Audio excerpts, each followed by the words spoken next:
What's going on, everybody? I'm KAIROS Bodley, and this is KAIROS MMA. Now, UFC 235 is the most stacked card ever. I don't care what anybody says. 205 isn't that stacked. 196 isn't that stacked. 199 isn't stacked. 100 isn't that stacked. 1 isn't that stacked. You can comment down below and say how you feel, but you're wrong. It's stacked from top to bottom. We have title fights. People are going to fight for a title. Rising contenders, new enlistees. This card is going to deliver.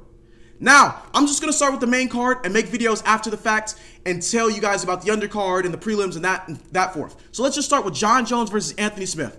Jon Jones has had his hardships inside and outside of the octagon, but he's come out on top every single time. He's shown us that he's grown as a man and as a fighter. He continues to evolve, and he shut us up when defeating opponents we say he's going to have trouble with. Anthony Smith, on the other hand, has done an admirable job at 205 pounds. Unfortunately for him, though, he's fought people who aren't to the caliber that Jon Jones has destroyed. Yes, he fought Shogun, which is a common opponent to Jon Jones, but he didn't do it as impressively. Yes, MMA math does not work, but certain factors you cannot ignore, which is the age. Jon Jones is in his prime right now. Anthony Smith has just reached his stride in the UFC, but I think he's on the downward spiral. That being said, I'm giving the edge to Jon Jones. I think he's going to feel Anthony Smith out in the first round pause, and then I think he's going to venture forward, beat him down in the second round, probably continue to feel him out, and then the third round, I think he stops him. I think he's going to get him in a dominant position on the ground, and I think he's going to submit him. I don't think he's going to use his strikes this time. He's going to show something special and submit him. Let's talk about the next card, the fight on the card. Tyronwoodley versus Kamaru Usman. Tyronwoodley has been disrespected. He has been disrespected by Dana White, the MMA fans, and everybody. For no reason. He's been forced to fight the #1 contender every single time, man. Every single time. And people still have something negative to say. You said Till would beat him. He didn't. You said the Condit would beat him. He didn't. He's done all that we've asked for, and still he does not get the respect that he deserves. And I'm sick and tired of it. Tyronwoodley, if you're watching this, I ride for you, man. I ride for you. Now, pause. He's fighting Kamaru Usman. He's had success at welterweight, but he hasn't fought anyone to the caliber that Tyronwoodley has defeated, or anyone who's at the caliber of Tyronwoodley. Kamaru Usman has beaten Rafael dos Anjos and Demian Maia, which is his 2 toughest fights. With all due respect, Demian Maia is out of his prime, and Rafael dos Anjos is an undersized 170-er. He should be at 155 pounds, or they should make a 165-pound weight class to accommodate him and guys his stature who cannot fit in between those weight classes. They really need it. That being said, Tyronwoodley is the man. I am giving him this fight. I think that he's going to stop this fight early.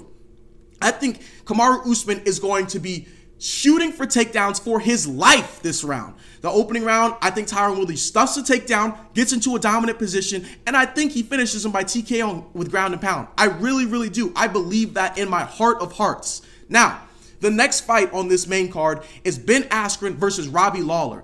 People have been crying for Ben Askren to be brought into the UFC fold. And after he retires, lo and behold, he makes it in. He was on Joe Rogan's podcast and it received like close to 2 million views. So he is definitely someone people want to see fight. I understand that, and I understand he's a highly talented wrestler. He's probably one of the 3 best wrestlers in the UFC right now. You have Daniel Cormier, you have Henry Cejudo, and you have him. All 3 are on the same Olympic team. Can you picture that? Now, obviously, some of you guys are going to say Yoel Romero. Absolutely, rightfully so. Yoel Romero is an incredible wrestler, but he just doesn't wrestle anymore. Now, Robbie Lawler has had an incredible career in the welterweight division. He was released from the UFC due to poor performance. He fought his way back in, accomplished the title, defended it, and has had some of the most bloody and exciting wars we have ever witnessed. I will never go against Robbie Lawler when it comes to him being the underdog. If he's listed as the underdog on this fight, which I believe so, they need to be slapped. I think Robbie Lawler is going to stuff Ben Askren's takedowns the entire fight and win by decision. I think he's going to batter him left and right, throw hard strikes. I don't think Ben Askren's going to look too good. He's going to look like an amateur in his striking department, and I think it's going to be a long and brutal night for Ben Askren. Now, Teciatorres is fighting weilizhang, or zhangweili. In China, they have the last name backwards, so it should be zhangweili. Teciatorres has had a great career at strawweight. She's fought the who's who from top to bottom. And Weili is on a tear right now. Hold on, guys. Let me show you. Let me drop this graphic just so you guys can see my Microsoft Word really quick background. Now, Weili is like 20-1, and Teciatorres has a sizable amount of losses. But I think Teciatorres has just fought 2 top-tier competition to compete with weilizhang. Weili has incredible BJJ. She has incredible striking.